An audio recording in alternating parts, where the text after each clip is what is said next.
about this. I'm always excited to talk about customer loyalty. But when we think about customer loyalty and we think about customer retention, to me, it seems like there's always this constant battle of focusing on customer acquisition versus focusing on customer retention. And I still find too many leaders who want to focus on customer acquisition to the detriment of customer retention and customer loyalty. So, what do we tell them? How do we let them know that customer loyalty matters?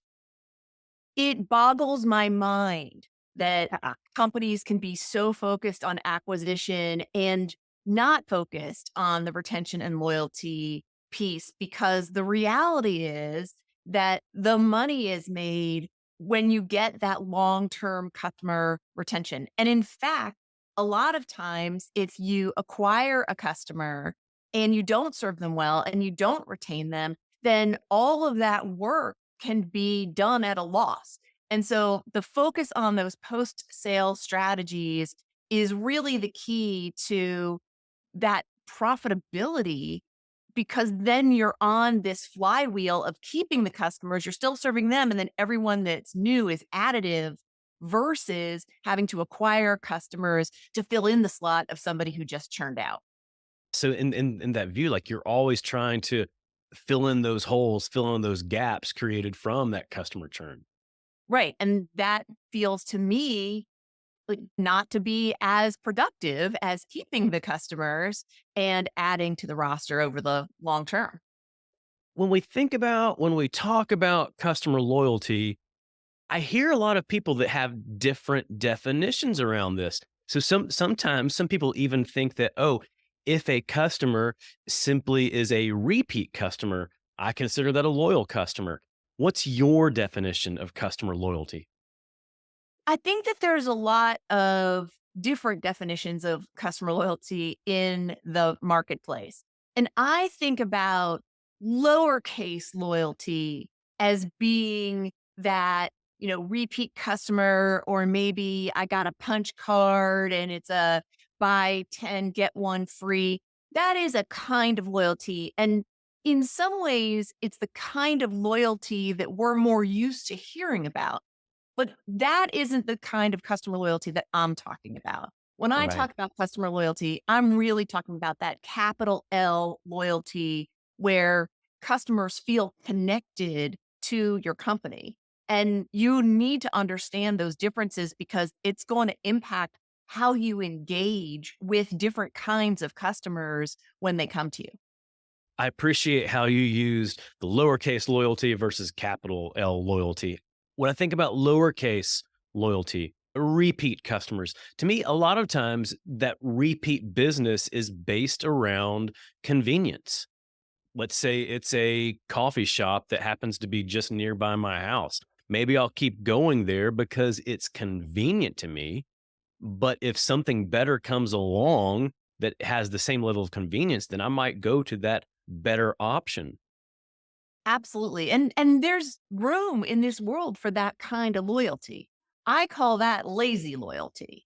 It's the kind of loyalty that is good revenue, but bad strategy, because that customer who comes to your coffee shop every day because you happen to be on the corner where they live or work, they're there for a reason. And they may be really loyal to you for the amount of time that they live or work nearby, but as soon as they change their location, they're not going to come back to you anymore. It was purely convenience. And so if you're looking at them and you're saying, oh, this is my ideal customer, I want to base my marketing on what they think, you can really be missing the boat because they're not there for what you're saying. They're not there for what you're doing. They're there because you're there and Yeah. not much more. Yeah.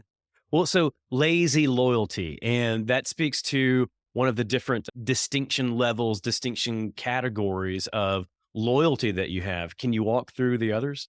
Sure. So in the book, Keep Your Customers, it's the three kinds of loyalty, lazy loyalty being the one. The next up the chain is limited loyalty. And that's somebody who will make an effort to come back to you again. And the perfect example of that, I think, is travel rewards programs. So I currently prefer to travel on Delta Airlines and I have status on Delta, but they just changed the categorizations of how they're awarding these levels in their Sky Miles program or whatever it's called. Right. And so at the point at which that doesn't work for me anymore, I'm just going to shift. Sorry, Delta, but I don't really care about Delta. I care about the benefits that I get from being in their rewards program. So that's a limited kind of loyalty. I don't really feel any emotional connection. But there are companies where I do feel an emotional affinity for them, and I will go out of my way to keep them. And those are the lucrative loyalty category. So those are the customers that when you get a lucrative loyal, they are going to stay longer. They are going to buy more. They're going to tell their friends and colleagues about what it is that you do. And they're going to do that spontaneously, not because you said, "Hey, can you give me a testimonial?" but because they believe. It's kind of like less of a transactional relationship and a real emotional relationship. And I think a lot of companies talk about wanting to have fans. And to me, that's the definition of fans right there, is in that lucrative, loyal category. Absolutely. And they're also the ones that are going to give you really good feedback. So sometimes I think companies Oh, think yeah. that if you're hearing complaints from a customer, it's because they're not happy. And actually, sometimes you're hearing feedback from the customers that really care about what it is that you do.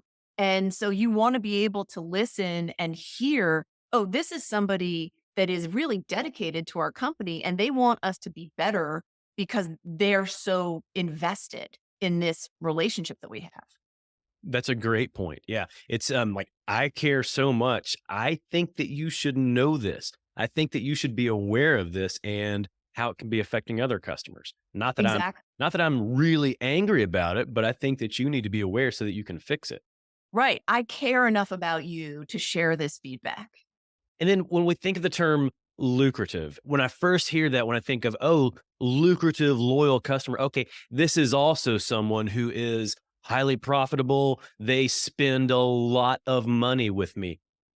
Based on the real definition, when you look into it, I don't think that's necessarily always the case. Maybe it's someone who may not spend as much as someone who's a limited loyal, but because they're such a fan, they can refer to and point to other customers that will bring in more money.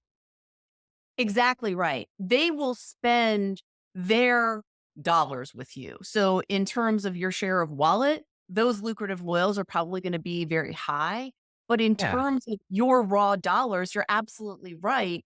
They may, in terms of like, I call it direct versus indirect dollars, their direct Yes. dollars may be smaller, fewer, Right. but their indirect benefit to your company by the time they've talked about you and referred and all of those things may be much, much higher.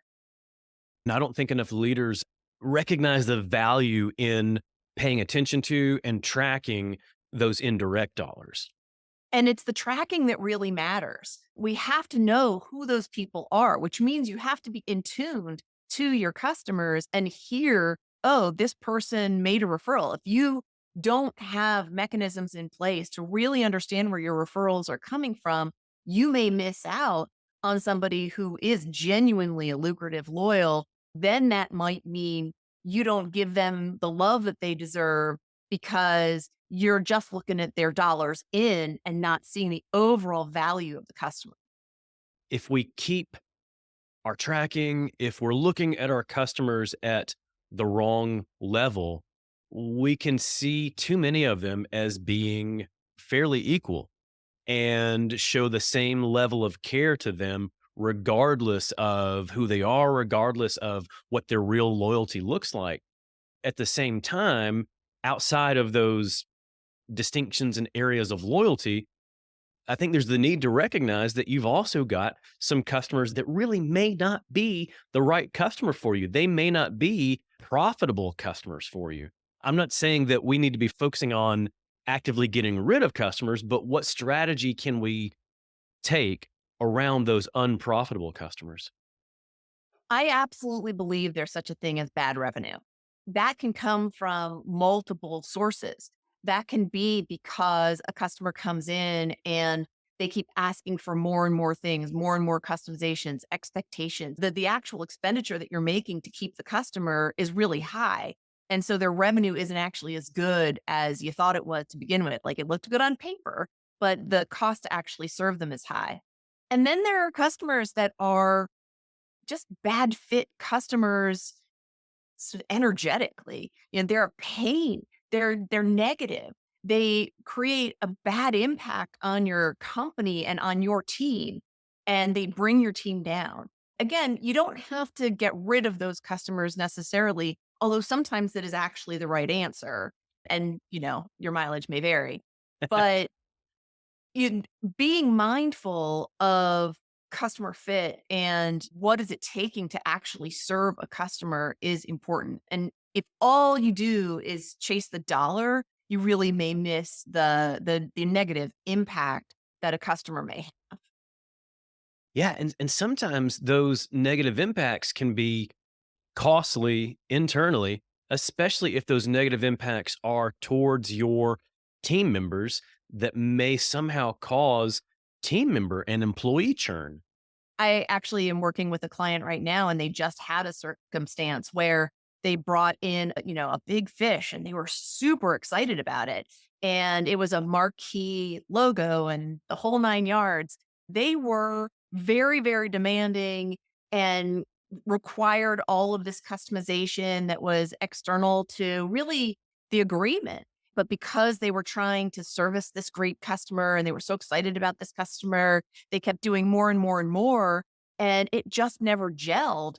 By the time that customer churned, and they did churn, it had cost so much development time, so much aggravation inside the company, the expense of the meetings, not just of development, but of key team members being in meeting after meeting after meeting.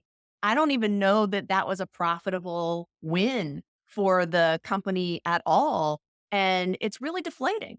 Maybe the only profit to be gained there was in the lesson learned. And that's worth a lot.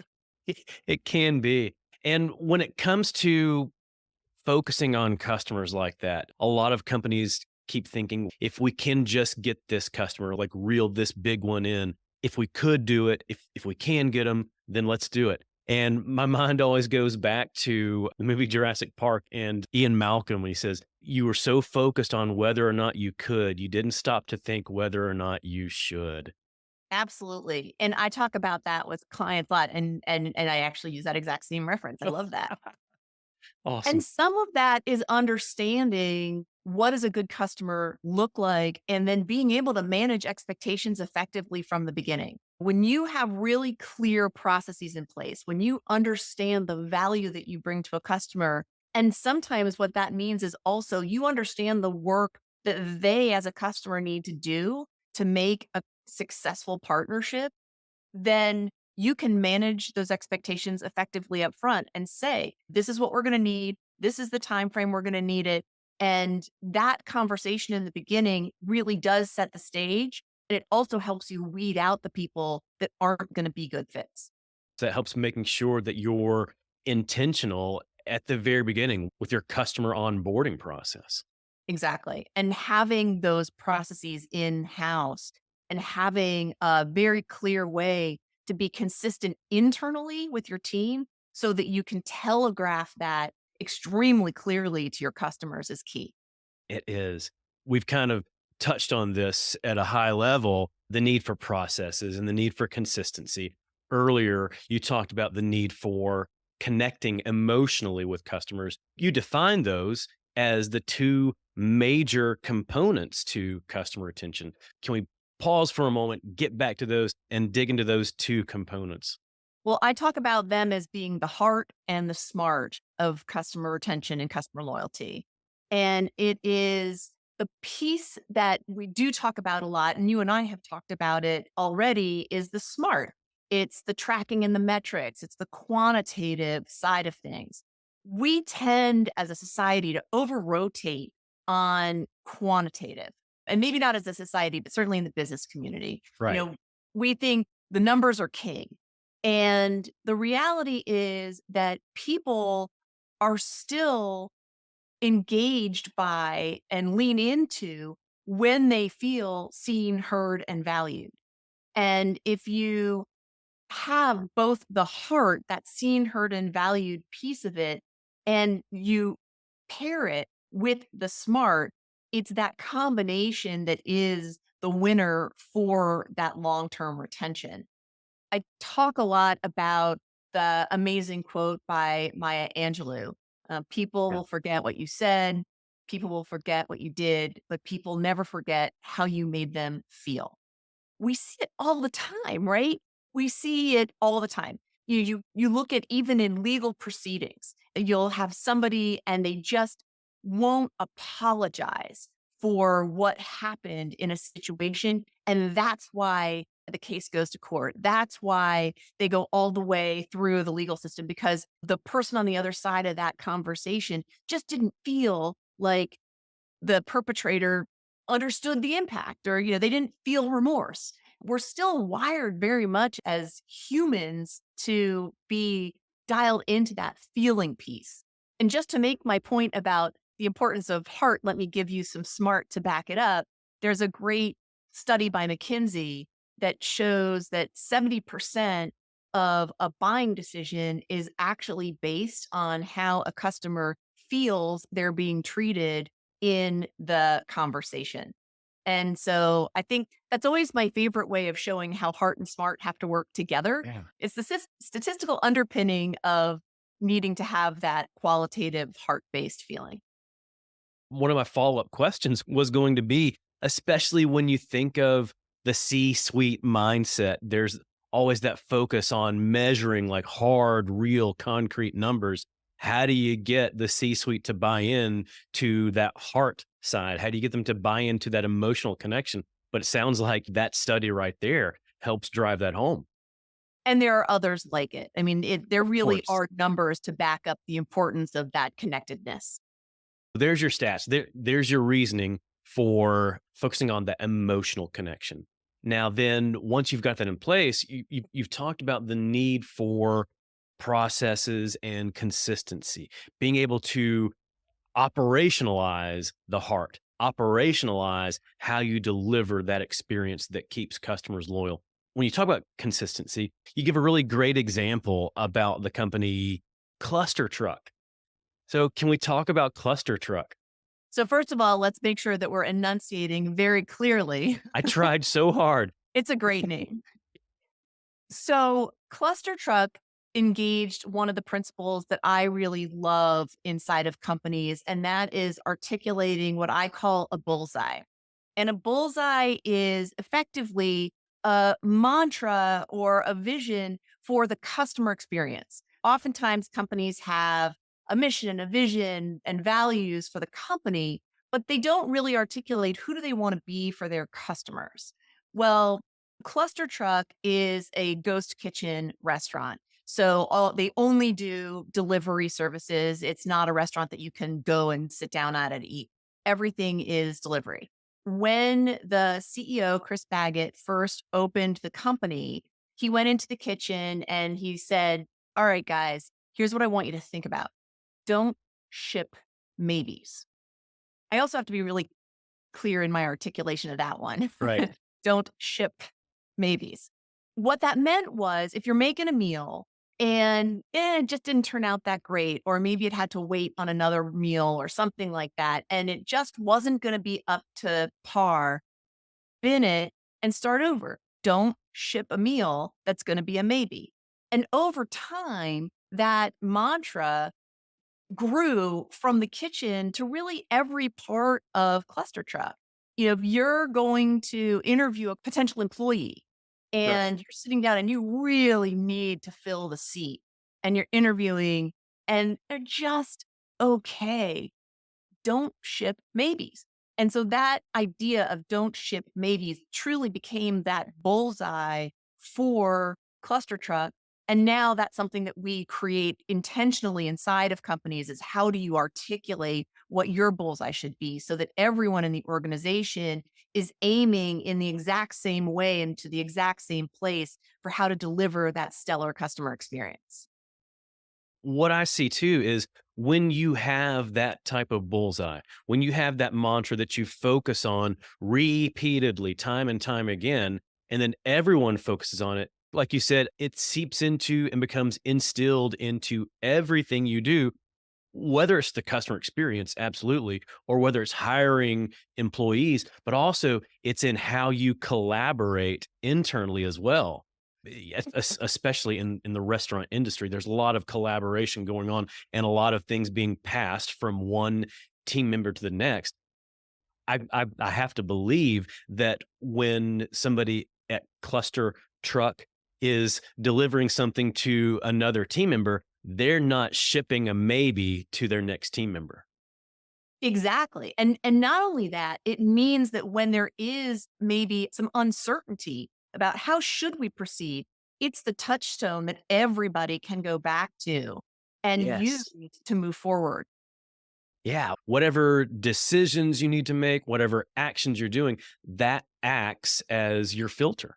Right. Sometimes you're looking at decisions and the options may both be good. So how do you decide? And having that bullseye can help you tip the balance in one direction or the other. That's it. Okay, so let's talk about leadership. How important is leadership's role in the customer experience? It's critical. It is absolutely critical. When I talk about customer experience, I am talking about a cross-functional approach to the customer's experience. And really, sometimes what we see is that companies look at the customer experience as more departmental. It's customer success, it's customer support, it's customer service. The customer doesn't care about which department they're talking to. They just want to have a good experience. So if I have a billing problem or a product problem, or if I think that the marketing doesn't really match what I got in the end, that's a customer problem. You need the C suite to be thinking holistically about that approach to customers. When they don't, then you can get infighting inside of a company, you can get inconsistent messaging, you can get things like that seem small but end up being big. And I'll give you an example. Let's say you get a new customer and you don't have a holistic approach to how you're engaging with them. Well, if the product team and the marketing team or the sales team and the customer support team are all messaging that new customer because they're not communicating and you don't have a cross functional approach or conversation internally, that's really messy for the customer. Why am I Oh, yeah. getting 97 different emails or communiques from this company? I'm now overwhelmed and I'm irritated. And when you receive different messages from different teams like that, without that oversight, without that orchestration, it's very possible that the messaging, that the tone, that the personality is different as well. And there may be a conscious or even unconscious feeling of like, this is all confusing to me because if I want to be dealing with this one brand and it feels like I'm dealing with different personalities from one brand. Yeah. There are just so many ways in which that lack of internal coordination can create a negative impact. We talk about, you used restaurants as an example. We actually talk about it as, front of house versus back of house. You Right. need to get your back of house organized in order to deliver, so whatever's going on in the kitchen and behind the scenes at the restaurant, you need all of that to be organized so that when the staff comes out with that dish, everything looks seamless and easy and elegant. I love that analogy. I talk about a lot of times companies will look at, well, who are our customer facing teams? And that's who drives the customer experience. I'd like to remind companies that while you have customer facing teams, every team is customer impacting. No matter what your role is in the company, no matter what it is you do, no matter what your team is, you still impact the customer. I agree. I say that too. I was talking at an IT conference and making that same point. A lot of the IT teams don't think of themselves as being customer facing, like they have nothing to do with the customer.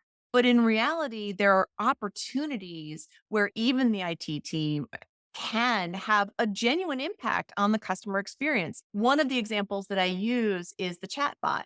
That's Yeah. oftentimes an IT driven tool inside the company. But if you're thinking holistically, if you're thinking in a customer centric way, then that IT team can say, well, how can we make this more brand identified? How can we have some fun with this? How can we engage our customers and make this part of this universal experience that they're having with our company versus just another tool on our website? When we think about that, there's this opportunity for everyone to own customer experience across all of their teams. And I see some companies taking that approach where the C suite says customer experience is important. Everyone across the company owns customer experience. Is that the right approach? Or do you see a need for someone or some team to be able to own the customer experience piece? So there's the story of everybody, somebody, anybody, and nobody. Oh, Um, yes. Yeah. there was a job to be done, and anybody could have done it, and everybody thought that somebody would do it, so nobody did it. When everybody owns customer experience, then where does the buck stop? And who's really making sure that there is this holistic approach, that it is consistent, that everybody is playing together? I do think that everybody plays a role, but ultimately somebody is or should be responsible for ensuring that consistency across the company. I wholeheartedly agree because otherwise, if everyone thinks that they own customer experience, then they may make their decisions and actions based on their own personal belief of what the customer experience should look like from their role. It may not be consistent across the company then. Right. So the story of the blind men and the elephant. Uh, Yes. Yeah. a number of blind men come across an elephant in the wild, and one touches the tusk, and one touches the trunk, and one touches the ear, and one touches the toe, and one touches the tail. And they all talk about what that elephant was from their limited experience. And none of them are wrong, but none of them are right. And it's really the totality of all of their experiences that makes up what an elephant is. That's it. So you've got to be able to have someone and some team that's influential enough to be able to orchestrate that throughout the entire organization. Exactly. And they do have to be high enough up in the organization to be able to influence across those functions. Agreed, agreed. Otherwise, customer experience may end up being one minor piece, one minor objective in some executive's whole list of objectives that they have. Yeah, or it's just too easy for somebody who is maybe more senior and not under that person's purview to be like, yeah, yeah, that's nice. Go outside and play. And you need them to really step up and take seriously what those objectives are. So let's say, okay, now everyone's bought in. The executive level is bought in. All teams are bought into customer experience. What do you do to ensure that everyone stays on track with that? We work from instilling the concept of playbooks. That's how we do it at Alignment Growth Strategies. We talk about building out these cross functional playbooks so that when a customer comes to an inflection point, everybody knows what to do. And now that companies are becoming, adding so many more departments, it's really important to understand what are these different roles. For example, if you have an onboarding department and that's different from the customer service department, and that may be different from a technical support group, right? You need all of these people to be able to have one single source of truth to work from. Again, the playbook becomes sort of the single source of truth for how do you make sure that everybody knows what to do and when to do it internally, back of house, so that that front of house customer facing experience is seamless. To me, it would help for each team to know, oh, these are the steps that I'm taking. And now I know what all the other teams are doing as well. Absolutely. And you think about looking at these things from a people, process, and technology components. The playbooks are oftentimes built very much focusing on the people and process, but then having technology to back it up so that it's good for everybody, no matter when they join the company. You don't want it to be like, oh, okay, we made this playbook and we're rolling it out and, let's cue the fireworks. And then somebody joins the company 6 months later and like, well, what am I supposed to do? You really need something that's going to endure and be a touchstone for everybody, no matter when they come on board. And likely that it's constantly under review as well. So, yes, we created this playbook 6 months ago. All these steps in the playbook, do those still hold true today? Has anything changed? Or do we have new technology, new resources that need to be included in this playbook that show that we can do it even differently than we defined it 6 months ago? And this is where I think some of the new technologies and an AI technologies are becoming even more helpful because one of the barriers has been keeping playbooks alive, keeping them active, and Yeah. especially keeping some of the, customer facing product information accurate and current. And now with AI, it's just there are so many tools that are making it easier for all of that to be updated easily and seamlessly. I'm very excited about how AI is becoming a bigger part of my business and my clients' implementations. So we've come all this way. We've bought into the idea of customer experience and customer loyalty. We've instilled it across the teams. They're staying on track with it. How do we know if we're actually successful? What's the ideal way to track our progress with customer loyalty? Well, we talked about the importance of tracking and measuring, and every company is going to be a little bit different, but retention and growth and looking at those metrics. Are you doing a better job of retaining your customers? Are you able to identify who those lucrative loyals are so that you can track that indirect revenue and see and identify who's referring and when and how? Are you growing and not just getting people to buy, but getting them to buy in to what it is that you do so that they want to consume a wider array of your products and services. So those are really the ways for you to be able to see, this is working. That's it. There you go. All right. Well, I've got one final question for you, Allie. If you were to create a 5 song playlist for Keep Your Customers, what songs would you include? I love this question so much. One of the I hardest do too. parts is limiting it to five, but here's what I got for you. I'll Be There For You by the Rembrandts, of course, the famous Friends Wow. song, Yes. right? Wannabe by the Spice Girls, because I'll tell you what I want, what I really, really want. You can't always get what you want by the Rolling Stones, but if you try sometimes, you just might find you get what you need because you can't have customers telling you what to do all the time. You have to create boundaries, and the customer is not always right. And so that's why I love that song. Similarly, You Don't Own Me, which is a great song that's been covered by a lot of different people. But I think originally Leslie Gore and then more recently Grace, which it's a really cool cover. And then finally, my last song, which it just makes so much sense, is Respect by Aretha Franklin. Yep. Yep. Absolutely. Love that. I've been asking this question for a few years, and a lot of times I'll see similar themes and get some similar or the same songs every once in a while. But you've thrown in some really good songs that are such a great fit that I haven't thought of before. So I love that. I love that. Thank you for playing along. Oh, I love the question. It's a lot of fun. Well, Allie, I've learned so much from you and so much from our talk today, but where can people go to learn more? The website is alignmintforgrowth.com. So mint because when you plant mint and it Yeah. grows like crazy. And when you do something well, you make a mint. So alignmintforgrowth.com.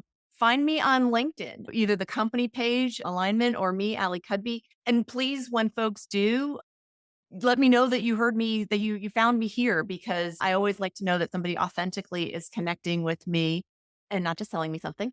Of And those course. are really the best places. I am not a big social media girl. So come to the website, go to LinkedIn. Oh, Excellent. and check out the book, Keep Your Customers, available on Amazon.